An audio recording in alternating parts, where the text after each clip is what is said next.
Welcome to the Egg Whisperer Show, a program exclusively designed to promote reproductive health awareness and discuss fertility preservation options. Here is your host, the Harvard-educated fertility specialist, Dr. Amy.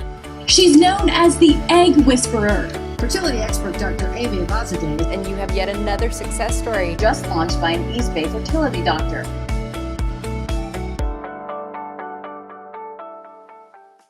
Welcome to the Egg Whisperer Show.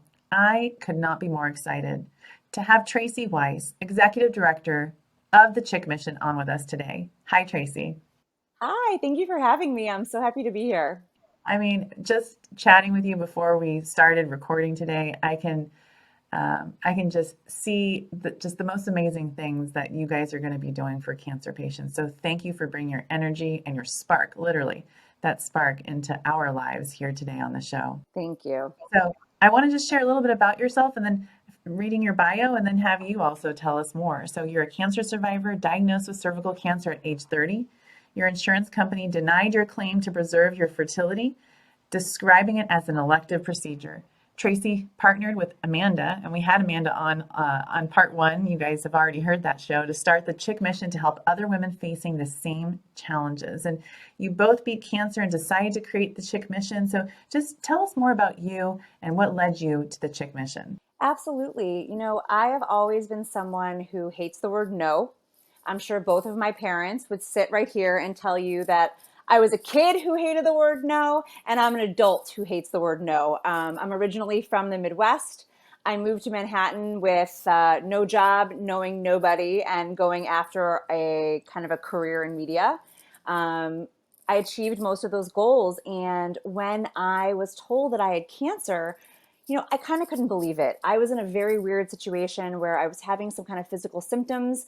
I believe that doctors are experts. So I asked, my OBGYN. I had clean annual PAPs for 15 years, kind of what was happening with all these physical symptoms. And they kind of blew me off and told me that I was being a drama queen. And I actually had a female OBGYN use the word hysterical, which made me laugh now, knowing what hysterical means, in the long history of women's reproductive health at all. And when I found out that I was sick, someone told me that I had the Rolls Royce of cancer. I wasn't going to lose my hair. The radiation would not be that intense. It would be just a surgery. And what I found is 2.5 months into exploratory biopsies, no one had ever mentioned the word fertility preservation at 30. And again, I will couch all of this saying this was the end of 2009 into early 2010. So I'm 10 years out from my experience, and the world of fertility and reproductive medicine has really, really changed, even in the oncology space. But at that time, I was such a neophyte, I didn't even realize that if I was to have a radical hysterectomy, that I wouldn't be able to freeze my eggs. I mean, all of my friends were just starting to have children. How would you know if you didn't know? So I came out of my cancer experience and I kind of didn't know what to do with it. I wrote a book that I never published, but it really helped me heal. I followed my passion outside of media, which was food and wine, and I learned about it and I blogged about it. And suddenly I met this woman, Amanda Rice, who had had the same experience when her insurance told her no, not once, but twice, that she didn't fit the definition of infertile. And it was suddenly like a light bulb had gone off over my head. I had all this experience in media, in events, in marketing, and frankly, just being a storyteller who's not afraid of having hard conversations. So using all these skills to kind of, as they used to say on a very, very old show, Quantum Leap, to right the wrongs of the past, gave me fuel for my kind of ever-present fire, but I suddenly had a lens in which to focus it. And the Chick Mission was born. And you guys are now in Texas. Can you tell me a little bit more about what brought you to Texas and what you guys are doing there and what people can do to help what you're doing? Absolutely. The old adage, you can give a lady a fish or teach her how to fish. We can raise money for our Hope Scholarship Grant Program until the cows come home. But until legislation is changed, that it's mandated insurance companies cover this, I'm going to be hustling for cash the rest of my life. So we want to work more efficiently And luckily, this year in the Texas legislature, there is a bill introduced to the House, HB 293, that says, hey, insurance companies, you should pick up this fee to preserve fertility for cancer patients. And the session runs till the end of May. So the Chick Mission, while we have partners in Houston, in Austin, in Fort Worth, and in Dallas, we're here in the capital of the Lone Star State to try and keep the buzz going and hopefully help push the bill through. Just kind of presenting our stories as, Texas constituents now. We're here. This is our experience, and we speak for cancer patients everywhere who can't come up with 15 to 20K out of pocket to freeze their eggs with 2 days notice. Amanda shared some of her frustration and talked about catch-22 with her insurance. Did you experience the same sort of catch-22 that she experienced? It's interesting. I think because I was so young and I was so uninformed about all of these things, when the insurance company told me that it was elective to cover this fertility preservation, I just said, did I elect to have a tumor? If I had a broken bone, would I elect to have an x-ray? I just don't understand. And they said, we're sorry, ma'am. And I have to be honest, I hung up the phone and I cried and I put it on my credit card. And I was lucky enough to be able to do so. And I did receive guidance and support financially from an organization similar to ours. But I didn't fight. I didn't fight the way she did. And to be frank, that's something I always regret.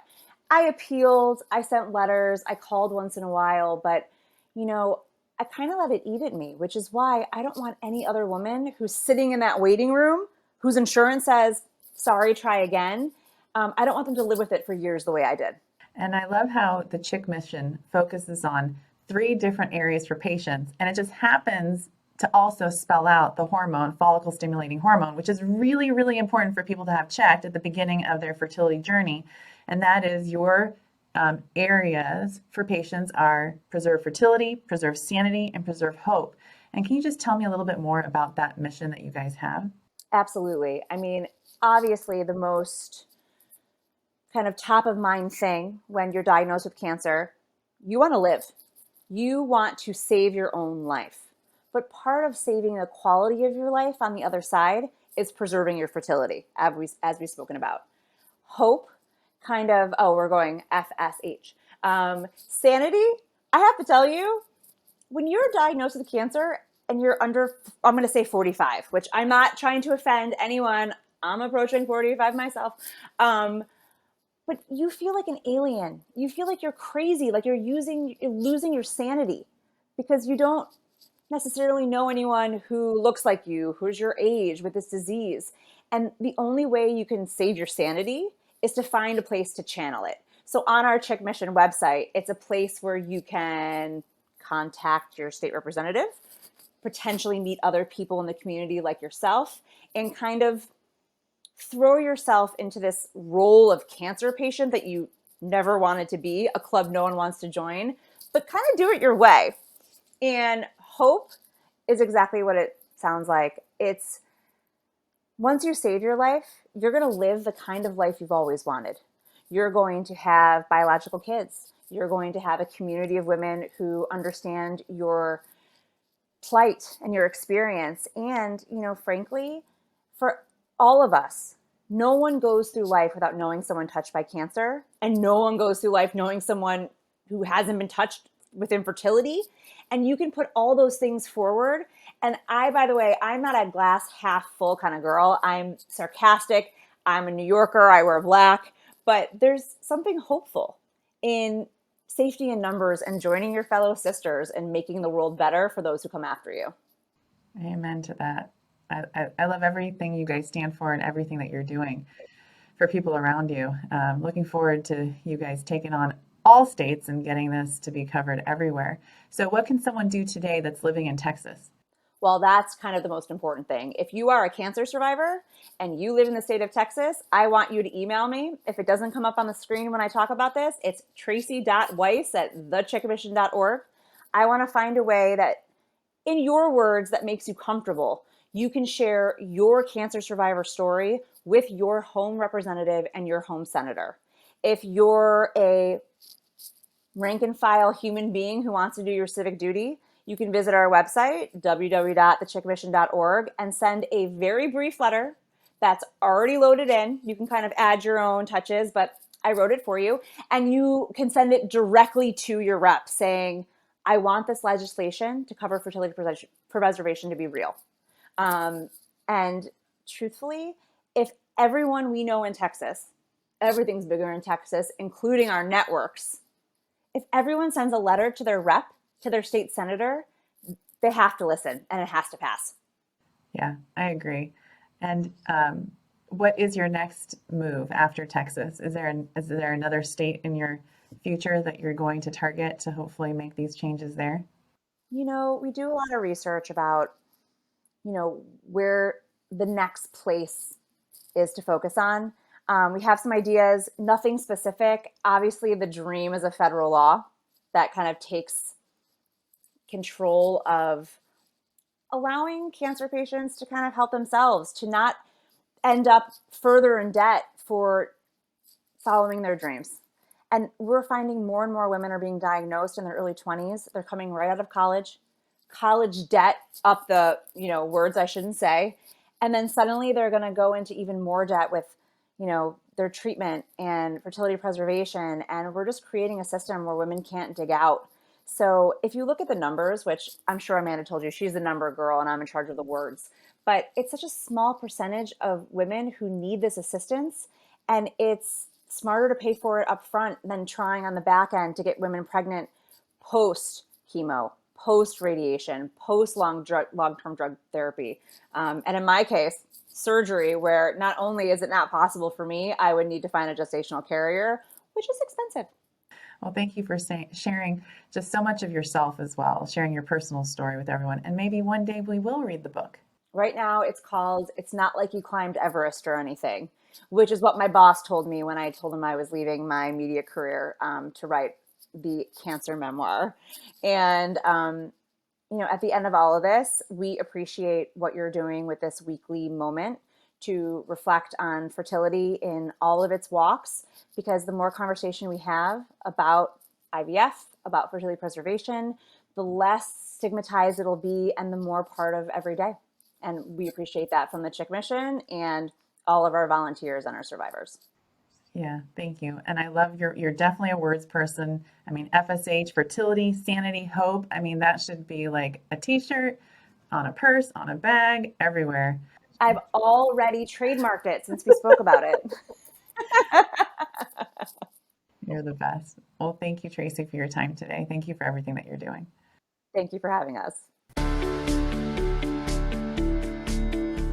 Welcome to the Egg Whisperer Show, a program exclusively designed to promote reproductive health awareness and discuss fertility preservation options. Here is your host, the Harvard-educated fertility specialist, Dr. Amy.